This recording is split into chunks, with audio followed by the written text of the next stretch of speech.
State lawmakers put a lot on their plate this year. Bills to help Maui recover from last summer's disaster, public safety, including wildfire mitigation, renewable energy, the housing crisis, education, taxes, and recreational marijuana were discussed. Which bills passed, which bills did not, and what does the fate of each bill mean for you? Join the discussion as we review the 2024 legislative session, next on Insights.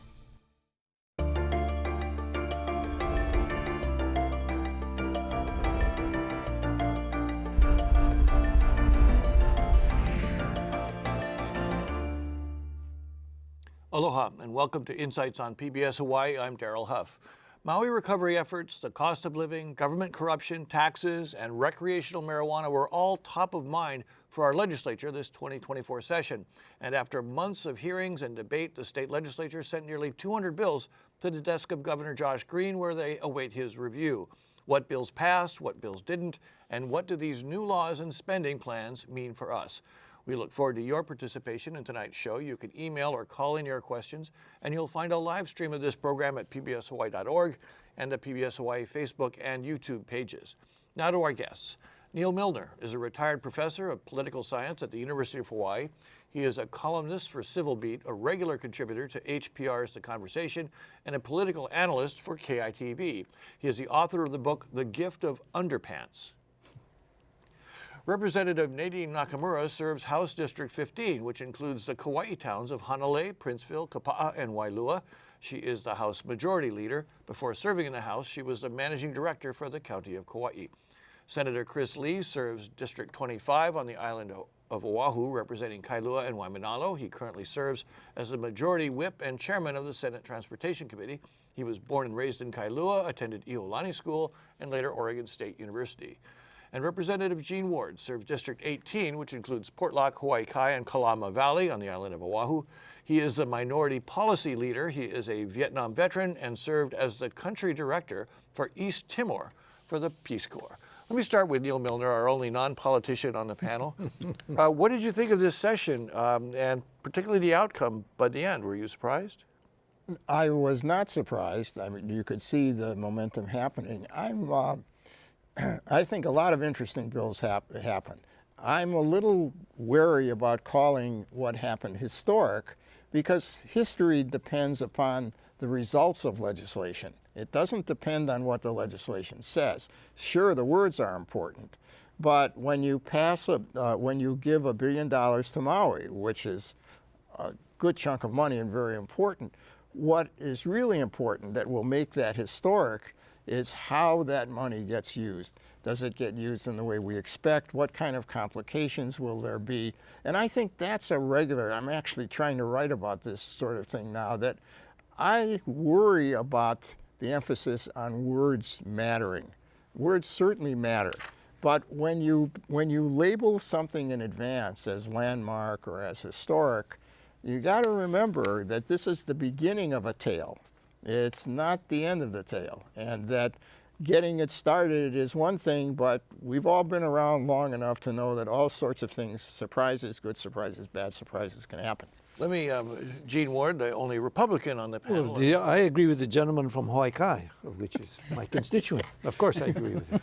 But I don't know if there's any, I mean, he threw out gift of underpants. I mean, how did you let that go by? What, I mean, is that literally what you did? Okay, it's available. Yes, it's a series of memoir kind of short stories that are based on some storytelling performances I used to do. And the lead story, which is called The Gift of Underpants. It's about underpants as a form of currency that generations give to one another as a means of keeping connection. Okay, so you can pay me $100 for that promo, and I can go back to Gene Ward. Okay, my sense of this, I was going to give it an A because of the tax credits, the tax cuts. I mean, in the sense of historic, and you know, the Republicans have been calling on this for years and years. The GT tax for medical purposes should be exempt. Food, we haven't gone to food.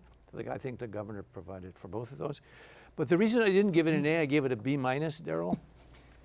I'm afraid that we are about ready to lose our local ownership of our power system. HECO, I think we left something on the board, securitization they call it. Basically give them a chance to borrow money to get out from underneath all the lawsuits, to be able to survive. And rather than have the mainland come over, and if they think that the 5% increase by which securitization is there, I think we haven't seen anything yet. If they fall. I think that what we'll do later on in this show, we'll certainly talk more focused on Maui. But let me give Senator Chris Lee a chance. What would you highlight from this product? You know, I think in an average year when we didn't have to deal with Maui or any of these other larger big issues, it would have been still a good year considering everything that we had done. When you add that on top of Maui and the uncertainty with the budget and the economy and all the other things that could have been going into the start of the session, this was an incredible achievement that we got not only Republicans and Democrats together, but the House and the Senate, the administration, around a series of bills that solved issues that hadn't been touched in perhaps a generation. Talking not only about the tax credits, made a massive investment in biosecurity. We know we have invasive species like little fire ants and coconut rhinoceros beetle and other things out there. We created massive amounts of funding and positions to deal with this stuff that we just haven't seen the likes of before. And there's a whole slew of other things that we keep seeing year after year that actually got done this year. So I think it was a great start. Nadine Nakamura, I mean, what would you highlight out of?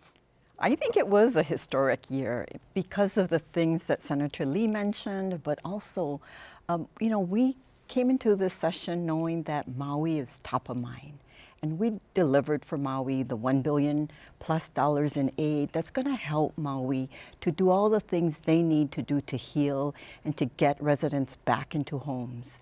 So all of the temporary housing, permanent housing funding, funding for infrastructure to rebuild roads and water lines and sewer lines.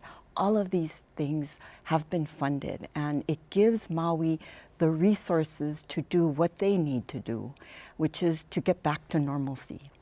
And then the other historic piece is the tax reform that will do two things. It's going to double the standard deduction, and most people use standard deduction, so that's going to help. And then the second part of it is changing the income brackets. So it is going to be a much more progressive income tax structure for our state. And we're going to go from being the second highest state in the nation of residents who have to pay income taxes, right next to Oregon, to the fourth lowest in our country. So it's historic, in my opinion. You know, may I disagree with the amount that's given to Maui? I think you and I were the only one in the legislature in 1992. Not in the legislature. Well, I mean, around in 1992 when we did Iniki, we gave $3 billion, and the estimate for Maui is about $6 billion. So my sense is Maui's going to have to come back again and again, and I'm not convinced that the organizational leadership of the recovery is all in place yet. So I don't think we've heard the last, or have we done fully due diligence for rebuilding and restoring Maui. And I think just on that point, you know, at least in the Senate, I know the House had a bunch of work they had done on this as well, but we had a number of hearings early on with some of the Maui County officials, with the Attorney General and all the different stakeholders trying to get to the bottom of really what is going on and ultimately what help is needed. And to Rep. Ward's point, I think this isn't a one and done situation. We know there's going to be additional resources that Maui needs in the future, but we can't give them a massive amount of money that they're just not going to be able to actually leverage and spend down and get projects in the ground on a regular basis or on a timely basis. We've given them, I think, the bulk of what was asked for to deal with the critical stuff like infrastructure, getting water, roads, electricity, all of that back into place so that recovery can actually start to happen, but in a way that is actually manageable, knowing that down the road as the process unfolds, there's going to be a lot of unknowns. And so surely we'll be back at the table again, working partner to partner with our local stakeholders on this. It's not the end. Yeah, but it's the unknowns that I find that are really important, that the money is necessary but not sufficient. Just put aside whether we need more, we probably will. You've created the resources that are there, but you've all been around, we've all been around politics long enough to know the processes that it's going to take to bring those resources to bear. How do you plan on rebuilding? how do you negotiate with FEMA to get what you think you should get from FEMA, which is still an ongoing situation?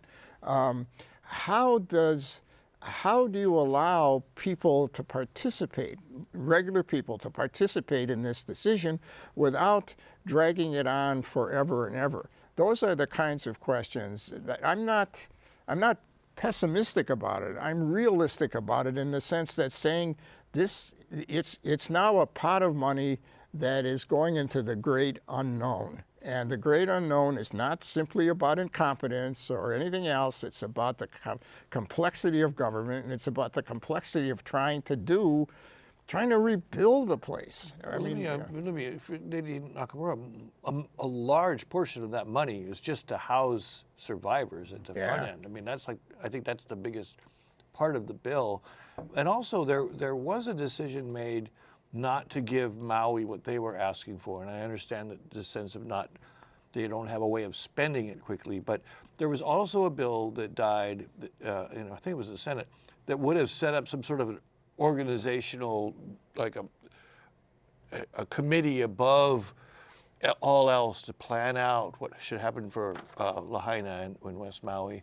Why would that idea not resonate with legislators? I think, there are a lot of bills floating around this session to deal with the Maui situation.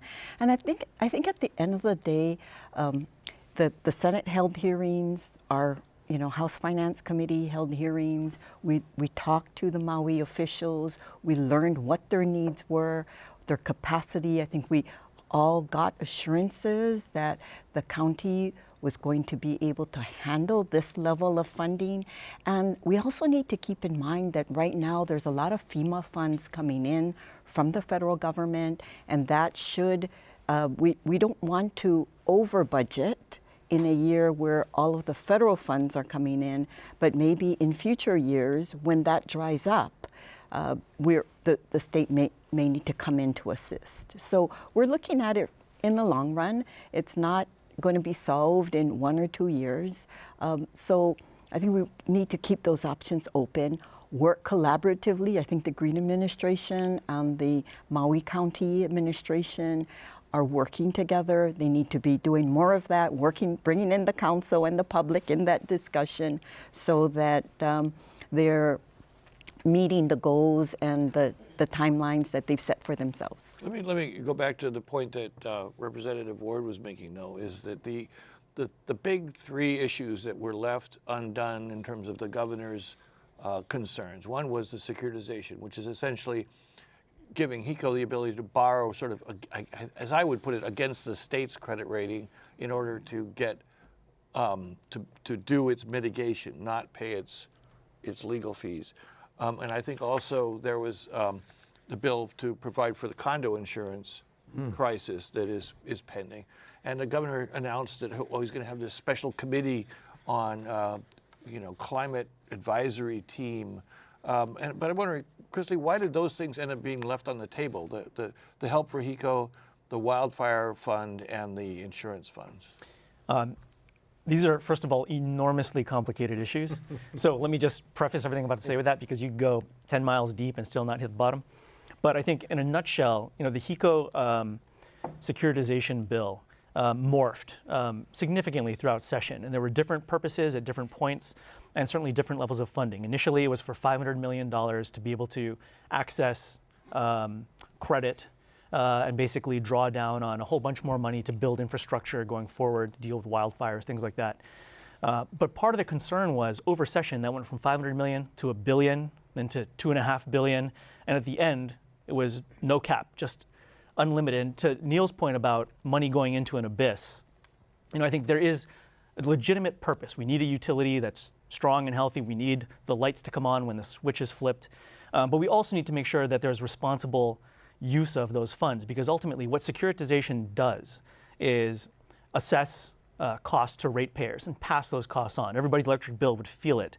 And when you're talking about multiple billions of dollars with really no end in sight, potentially, over the course of 30 years, when there's no plan, we had a number of hearings on this in different committees in the House and Senate, but at the end there was no plan for really what the money ought to be used for. And you had brought up, this shouldn't be used for litigation and paying down in case there's negligence on the part of the utility.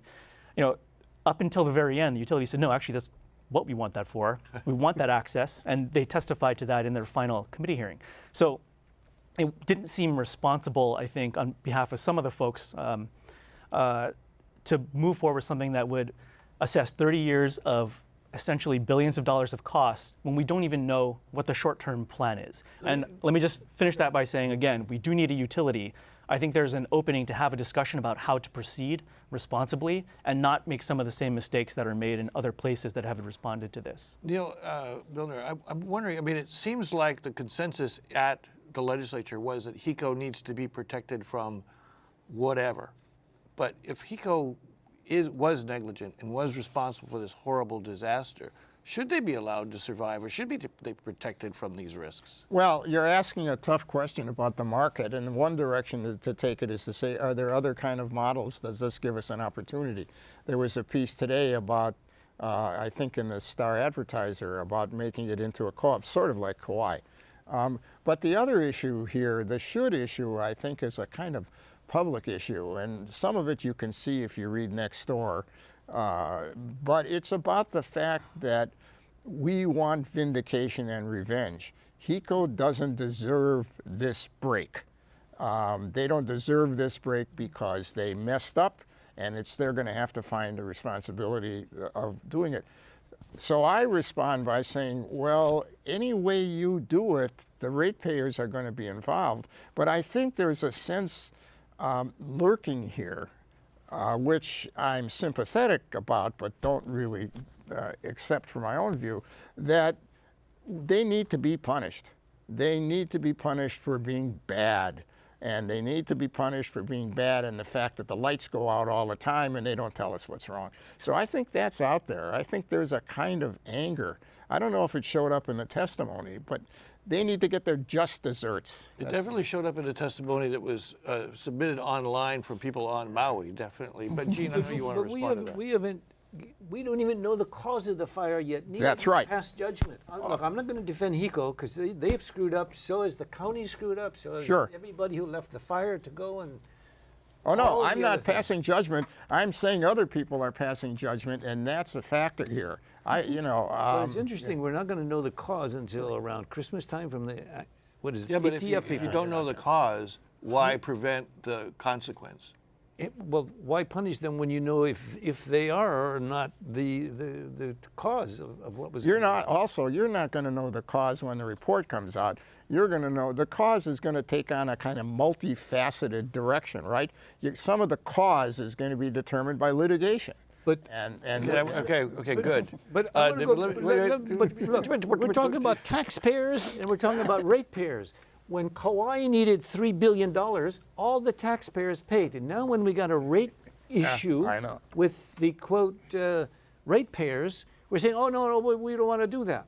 I mean, we all paid for what happened on Kauai, but we don't want to pay for what happened on Maui. I don't get the logic of that. Okay, Nadine, can you give me the last word on that particular issue? No, I think Governor Green has said that he would be using this interim to bring the different parties together to have the conversation that we could not complete during our 4 months at the Capitol. So I think that's a good thing, that the conversation needs to happen. The article said there are different governance models as well. We don't know what's going to happen to HECO, and we should keep all of our options open. And securitization is a tool that will help once we have a clear wildfire prevention plan from HECO that tells us what they're going to do, how much it's going to cost, and how long ratepayers will have to be paying for this additional capital to do all the work that's going to be needed. Okay, so now I'm going to start paying attention to our viewers now. It's been about 15 minutes and I need to get to these. Last wildfire question for today, unless we get a really Lollapalooza later on. From Brooke from Waikiki, following the Maui wildfires, a lot of focus has been on wildfire prevention. Where do we stand on prevention and preparedness for other types of emergencies, such as hurricane, mass flooding events, and tsunami? Would you say our government is reactive or proactive as it comes to dealing with emergencies, and how does our growing insurance? Oh, this is a lot of questions. But Chris Lee, what have we learned in terms of our preparedness for emergencies? I know that this was a wake-up call on a lot of angles.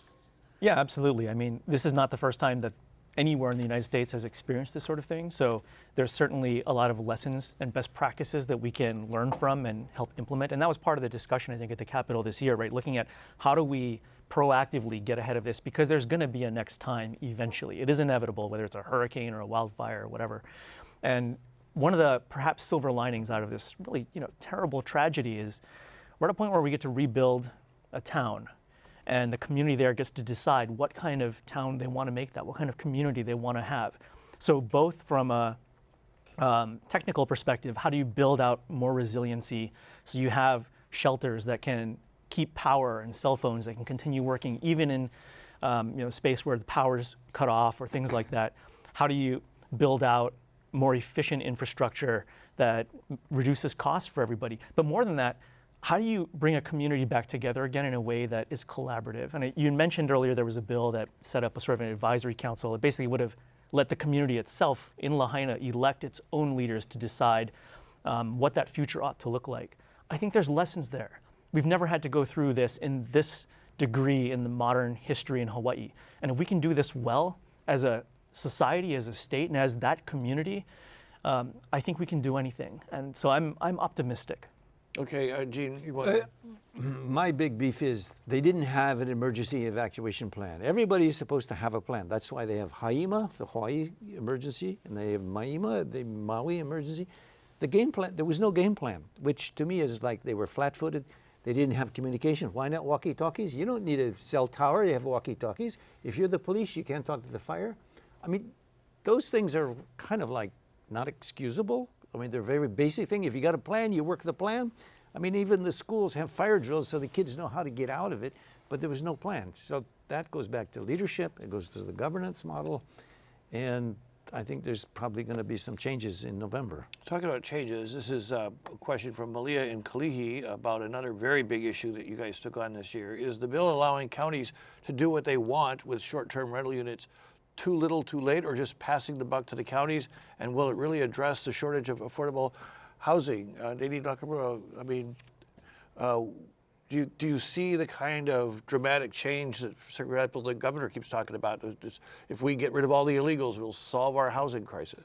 No, I think this bill will help the counties who currently don't have the authority to regulate non-conforming short-term rentals in residential districts. There's this loophole in the state law that they have the authority for non-conforming residential uses in other districts, but not in residential districts. So this is something that the counties would like to see, and we've given them that authority.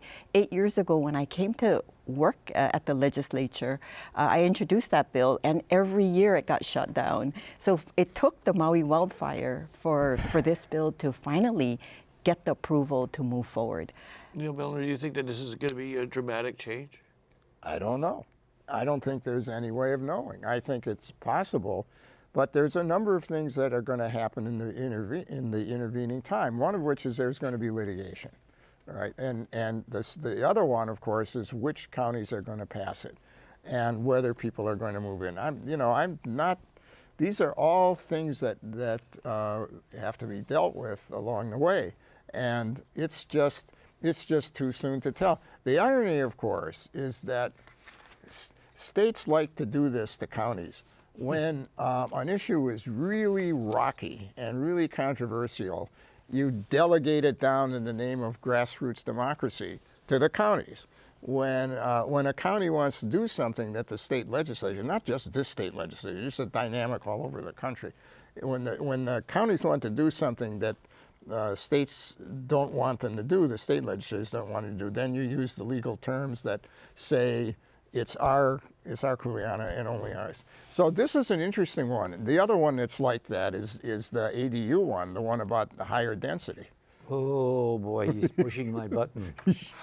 That's the Hawaii Kai will never be Hawaii Kai the way that if that bill has passed, and it has passed. And the neighbor island people loved it because they have big lots. I like it.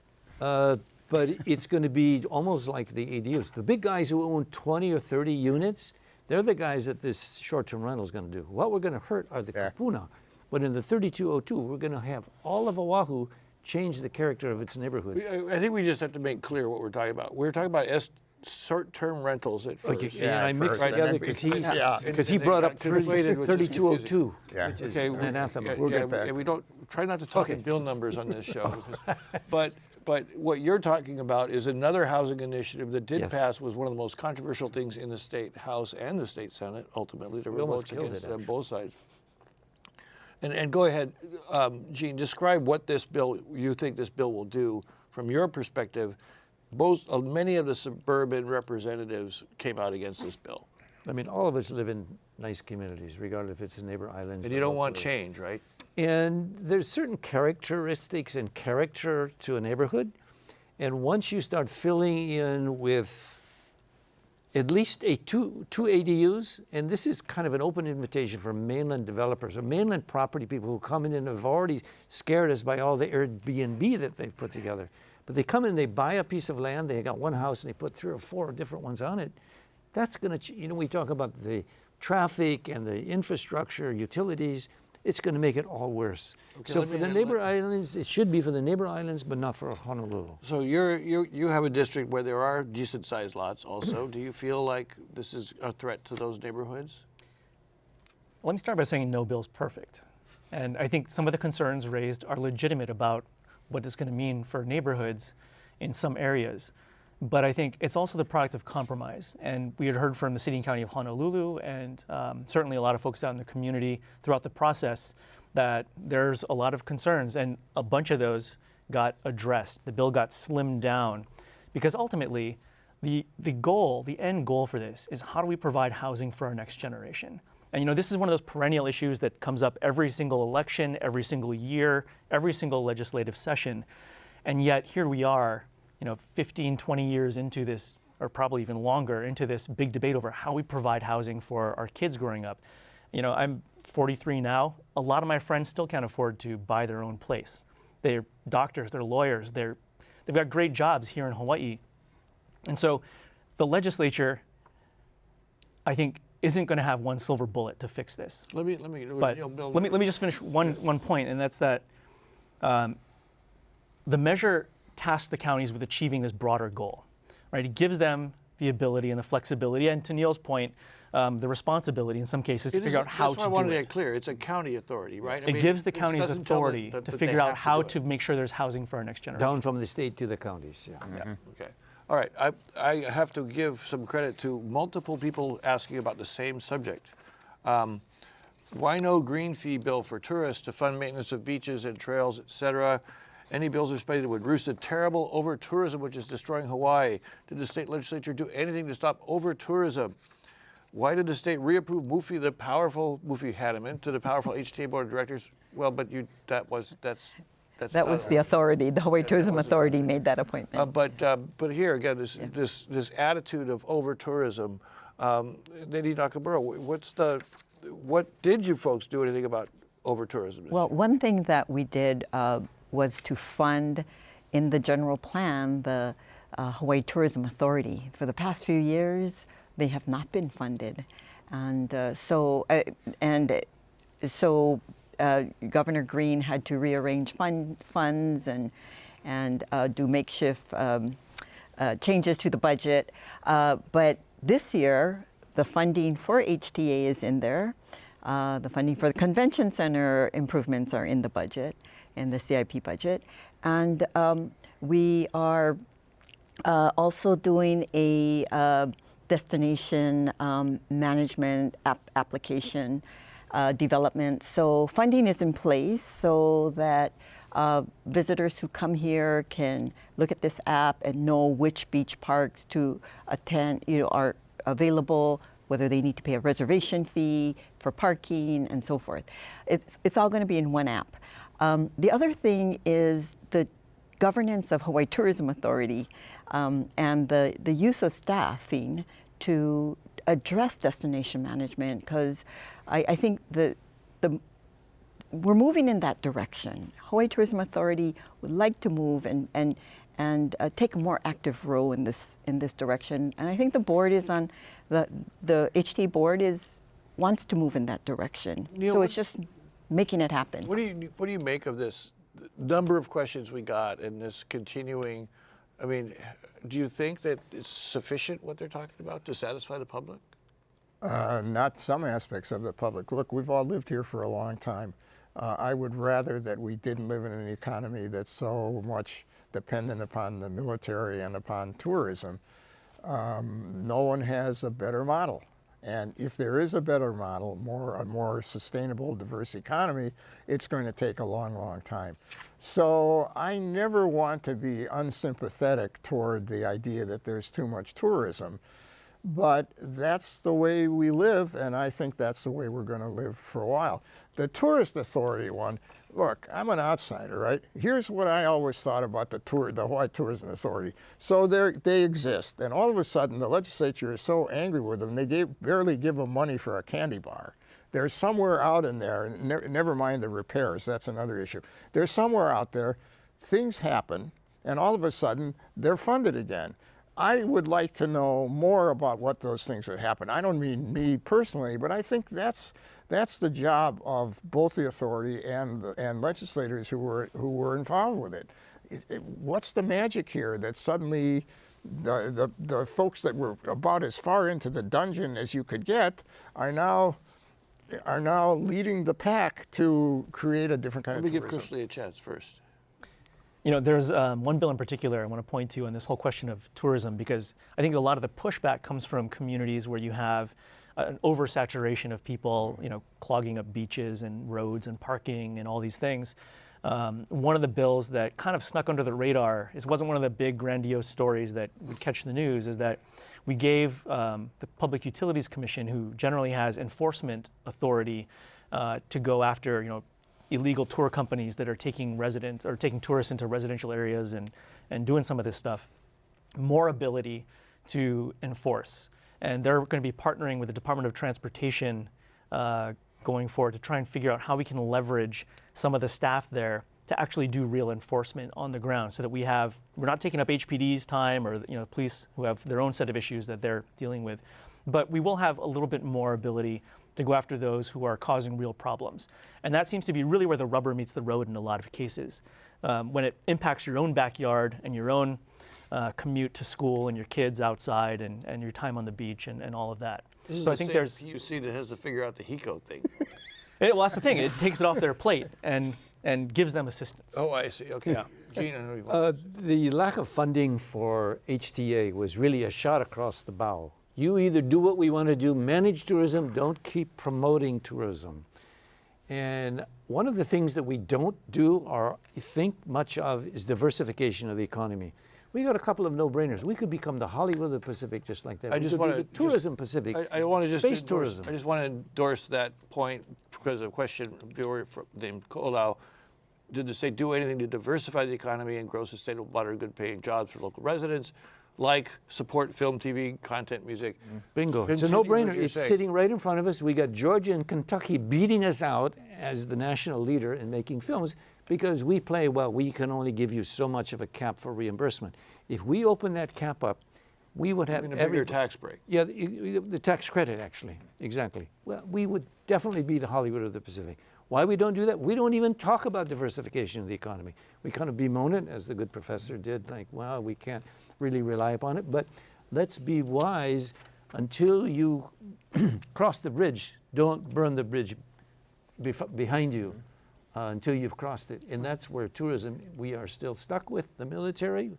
For what's going on with Xi Jinping in Taiwan, I'd say we're in a good position to have that one. So just One thing that I'm gonna have Nadine answer that, but Mike and Kakako, another question on the same thing. Did the legislature address the plan for an alternative option for the economy besides tourism? Sure. I'm really happy that this year we funded a number of programs that's going to the Department of Business, Economic Development, and Tourism that's dealing with grants for new startups and businesses. So for manufacturing grants, accelerator grants, all of these cohorts that are created with given resources, startup funds, And we're seeing that with these programs that the businesses can move from concept and just starting off to really scaling up and doing some hiring folks, using good jobs, and creating alternative pathways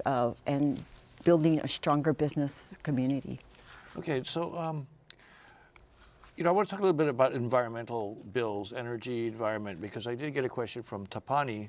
We can utilize R1 water from wastewater plants to create green belts to protect respective communities. That was a really big outcome of the fire, this idea that, the diversion of the water created basically this dry climate.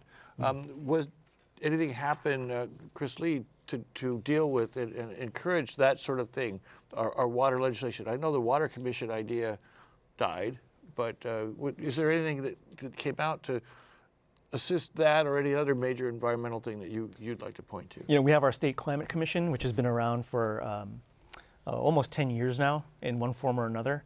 That's doing a lot of work looking at how we really green Hawaii over the long term, and certainly in partnership with the counties, how do we have enough water, not only for drinking, but for all the other uses? So that's an ongoing conversation, and I think the Maui fires didn't necessarily change that, because that's the intent anyway. But we do have a task force that's going to be convening this summer to look at sort of like green corridors along highways and things like that, which a lot of places around the country do, not only for wildlife and creating ecosystems and pollinator habitats and all of that, but also for drawing in water that would otherwise go into the sewer system, and actually letting it soak into the ground to replenish our water table. So there's a lot happening there for sure. And there's certainly funding through DLNR and other things for a lot of projects that touch on watershed management and conservation and all of that. Neal, did you see anything on environment that jumps out at you? I have another question for Bob at Kaneohe. We live on an island. I know the state is aware of climate change. What has the legislature done to address climate change? Did you see anything come out that? Well, the one thing that was a little bit controversial because it didn't pass had to do with the permitting for solar and some of the others that I'm agnostic about that one. I don't know enough about it to be really to say, but it seems to me that that was a way of incentivizing people to do things. The whole thing about goals and sustainability sort of floats around there. There's a long-term goal, and it's around, and then we change it and so on. I have trouble putting my hands around something that's called environmental policy, because I think it's essentially pieces of things about sustainability. Folded into so much other Yeah, things. right, and that and it touches a lot of different Let me hop into that real quick. I know there's more to say, but this is one of those places where Hawaii really does excel. If you look at all the other states, and my other hat, I head up an organization that's nationwide, legislators, Republican, Democrat from all 50 states looking at environmental energy policy. And we are held out as one of those champion cases of this is how you really diversify the economy and do things, because we can invest in our environment, we can invest in conservation, we can invest in particular renewable energy and create jobs. We've seen the fastest growing segment of our economy over the last decade be the renewable energy industry, bar none. It's not only creating jobs and investment in Hawaii from a lot of folks outside, but it's also reducing costs for ratepayers. It's a huge win. And the fact that we've targeted and said, you know what, we want to be 100% renewable energy, we're done with fossil fuels, has created an investment platform and a risk-free place in Hawaii where people doing all these renewable energy projects want to say, we want to put our money there in Hawaii and do projects because the government, the society, the people are all going the same direction. And that's been a huge win for us. Okay, Gene, real short, because Yeah, the only problem with that's a political goal. The people are not buying EVs. They said there's not the charges, there's not the distance. The big companies that built them are losing money because nobody's buying them. And the infrastructure is just not there. We've got political goals. I think that was. I mean, Dan's problem. Yeah. the good senator has a beautiful Tesla. I almost bought one, but my wife didn't let me. Let me clarify. Wait. That was a $29,000 car. So you have that one. Yeah. Yeah, I have the base model. Yeah. Okay, so I want to.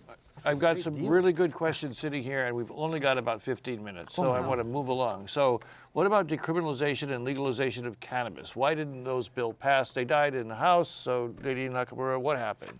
Well, it was a very close vote, and we were happy to have the conversation. So everyone, it's very difficult for a lot of members, but they're representing their communities. And, you know, we had two hearings on this, and they passed both the Judiciary Committee, passed the Consumer Protection Committee, and then it died in the Finance Committee. But at each level, you know, we were able to have the discussion, flesh out the concerns. It's gone, you know, further than it has ever gone through the legislature. I think the Attorney General spent a lot of time in the interim working on this bill that is probably the most comprehensive bill that we've seen for ever since I started. And it's, I think, we had a really healthy discussion about it. Are you saying that the advocates can look forward to something next year? I'm sure there's going to be more adult use cannabis bills next year. Representative Ward, I saw your face go all cynical on that. Look, California and Colorado has already been there, done that. I mean, in terms of public safety, in terms of the kids, they said we're going to keep it out of the hands of the youth. No way we're going to do it. In fact, right now, we already have probably de facto legalization. You can get marijuana anytime, any place for any amount. And what has happened is that the black market takes over when these things happen. And right now we've got the medical marijuana, where most of the people, because of the prices to buy in the distribution centers, they go and buy on the street. Now that's not safe, that's not the intention. But the point is, if we want to numb and dumb down our kids, yeah, let's do it. But right now, I think it's been where the best decision is. Let's keep it where they already got access to it. I'll give you a chance on this because we've watched this over the years. It's de facto already legal. Right. Here's the thing, as far as I'm concerned. If you look at the organizations, the RAND Corporation, the Heritage Foundation, they did very detailed, comprehensive, what's called meta-analysis of the effects of marijuana. They look at other studies. They both come to the same conclusion. The conclusion is that it's not as bad as the opponents say it is. It's not nearly as good as the advocates say it is. So that suggests to me two things. One of which, if you're going to make it about the science, it's a miasma. I mean, there really isn't very much, and all of this stuff that that Steve Alm brought forward and so on, it's cherry picking. I'm not. It's just a little piece of evidence, a little piece of evidence here, a little piece of evidence there. But there's a lot of other stuff here that gets thrown into the mix. One of which is individual rights. One of which is a kind of libertarian view that people should be able to do what they want, and that if it's not legal, the working class and people race. So that's my fear. I'm fascinated by the issue, and it's not clear to me how I would vote on it. Okay. Yeah. Let me move quickly because again, like 10 minutes to go. And I'll let you do this one, Chris, since you were quiet on the marijuana thing. Did the lawmakers on the panel feel they did enough to address government corruption? The term limits idea went nowhere. Public financing of election died, as did other measures to restore trust in government. Do you see you coming out of this session with more trust in government, or do you think there were things that were left on the table that should have passed? Well, I think in the context of where the public is, not just here in Hawaii, but with the national government and everything else, I don't think there's a thing we could have done that would suddenly get everybody to trust government. But I do think there are a lot of steps we can take, and we have taken over the last couple years to really start moving the needle. One of the things that was discussed this year was, right, with an election cycle now sort of upon us, was the influence of foreign influence in our system. Not only because of the same, I think, concerns people have about people coming in and buying up land and tourism and all of that. You mean foreign, like out of state, or you mean foreign, like foreign countries? Like out of country. And certainly out of state to a certain extent. And we had a really good conversation this year around, and this is one of those issues that, we talk about public financing, we talk about term limits, talk about all these other high profile issues, but in real terms around the country, there's been a slew of stories about foreign investment, foreign influence coming into local elections, particularly at the state level. And that's something that we're just starting to try and get our hands around. I think there's a working group that the House put together last year that was fantastic. On the Senate side, we had a number of hearings, and Senator Rhodes and the Judiciary Committee had pushed forward on a number of fronts on that. I'm cautiously optimistic that in the next year or two, once we get past the politics and polarization of this election cycle, that we can actually do some real stuff on these other issues that really haven't seen the light of day. Okay, Nadine, Nakamura, you wanted to... I was going to add that I think the two Judiciary Committee chairs, David Tarnas on the House side and Carl Rhodes on the Senate side, did a really great job too in putting forward good government bills, whether it was the Campaign Spending Commission bills, Sunshine Law bills, Ethics Commission bills. There's a slew of bills that the governor just signed, and I think it's all moving in the right direction. Some of the fully commissioned recommendations that didn't get addressed last year got addressed this year. And on the House side, we passed and sent over to the Senate a bill to improve and modernize our partial public financing program, which hasn't been updated for many, many years. So that was sent over to the Senate, but died there. Public financing, I voted for it, but the people aren't ready to pay the amount of issues. But in terms of the Ethics Commission, there were 22 bills, we only passed 3. What we got to focus on is not just what sort of the influences are on the everyday fundraising, it's the structure of the legislature. There's a famous saying called, I can kill a bill anytime I want. And the guy who's famous for that is in prison. Yeah. We have it structured, and I'm in front of 2 chairs. They can kill a bill anytime they want. If they want to pass a bill, they let everybody vote.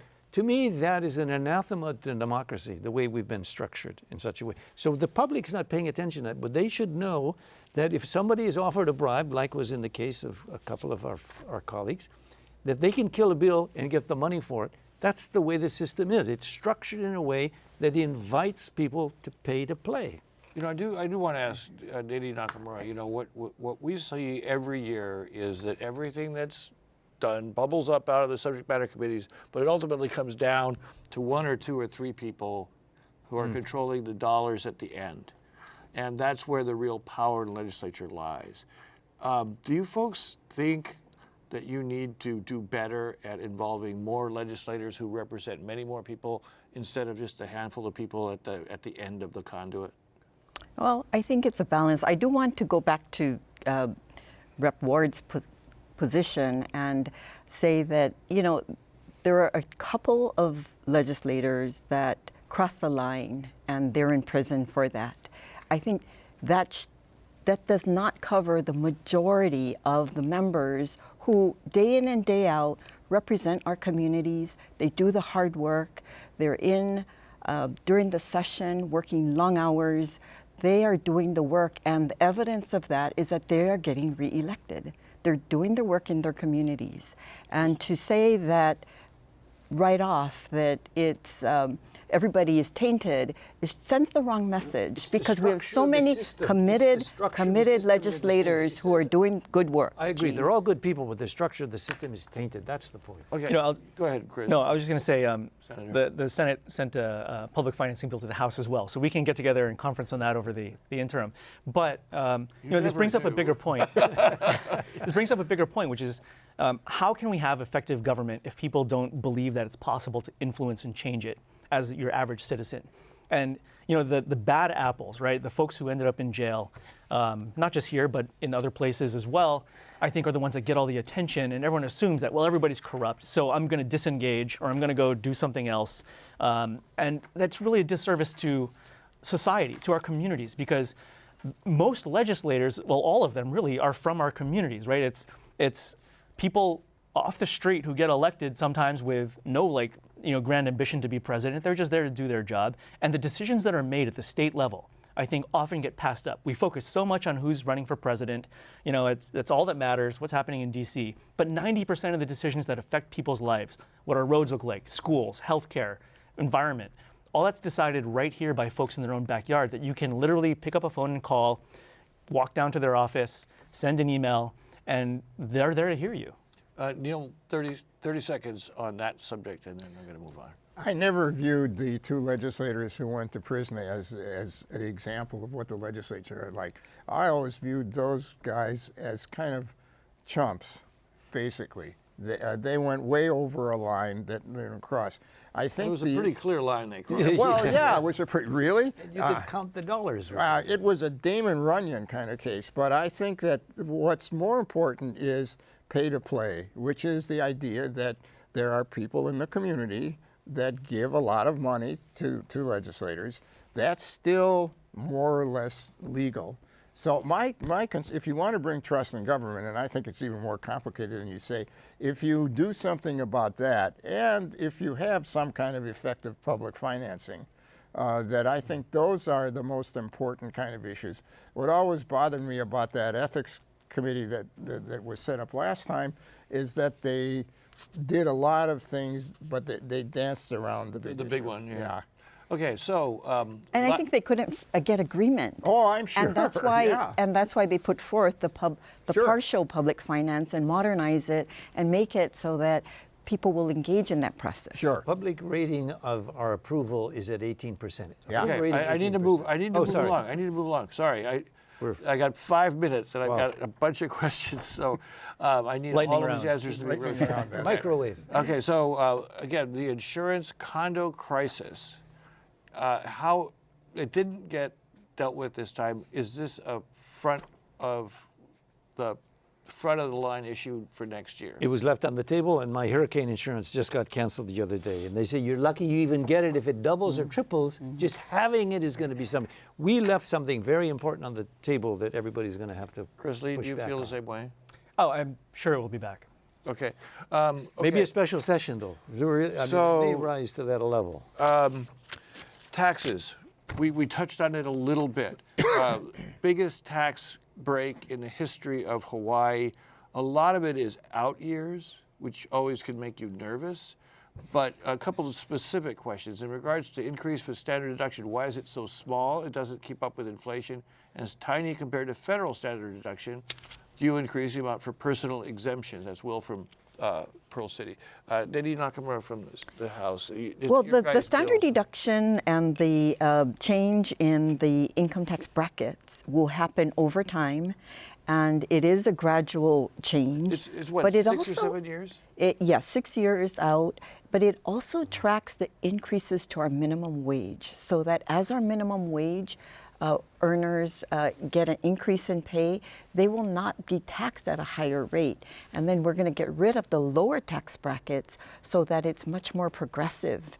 And so the family of four making $88,000 a year may be paying $5,000 now in taxes, and by the end of 6 years, they'll be paying maybe $1,500 in taxes. $3,500 more in their pocketbooks to spend on their everyday expenses. Neal Milner, were you surprised though at the size of that tax rate? Yeah, I was surprised with the size of the tax thing, especially in the chaos of this session when you had Maui. It's hard for me to do the math. I mean, and I don't think the math is possible to do. We don't know what it's going to look like we know what the rules say. We don't know what the effect of the rules like. Is that going to cut into the revenues that the state needs?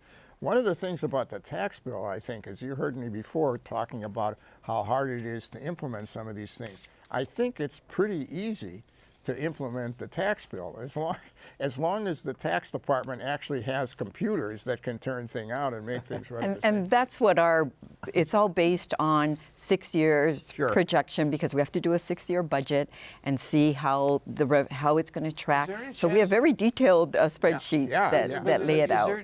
Is there any worry on your part, Nadine Nakamura or Chris Lee, that in a couple of years they're going to have to roll it back again?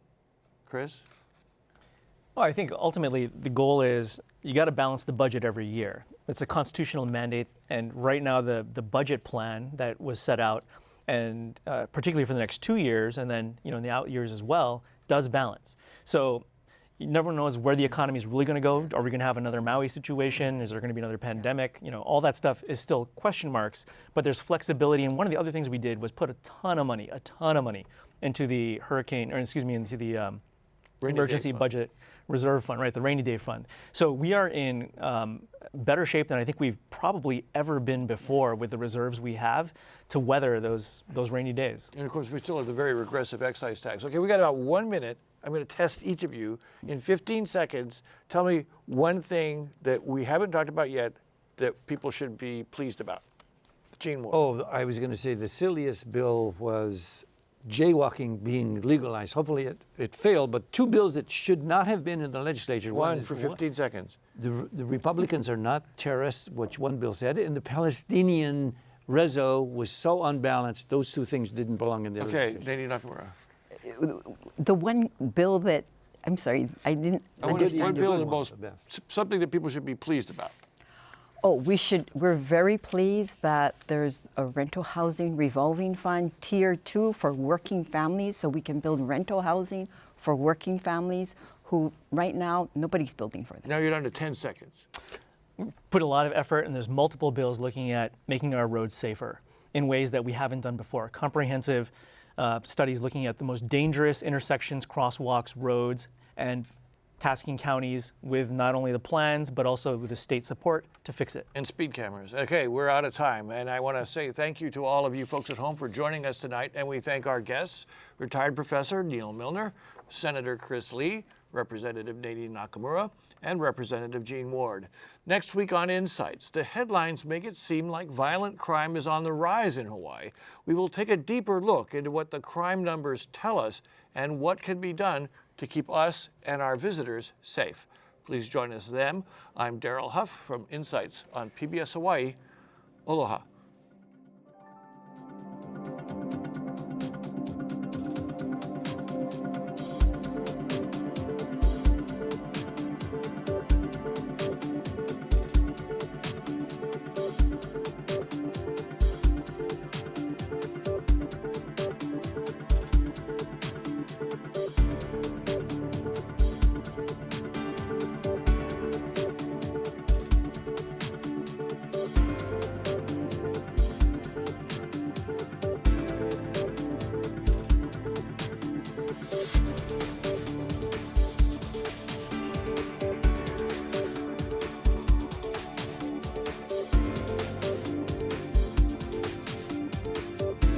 Local broadcasts of Insights on PBS Hawaii are made possible by the support of viewers like you. Mahalo, and by Carl Smith Ball, providing legal services throughout Hawaii and the Pacific since 1857, making a positive difference in the communities where we live and work.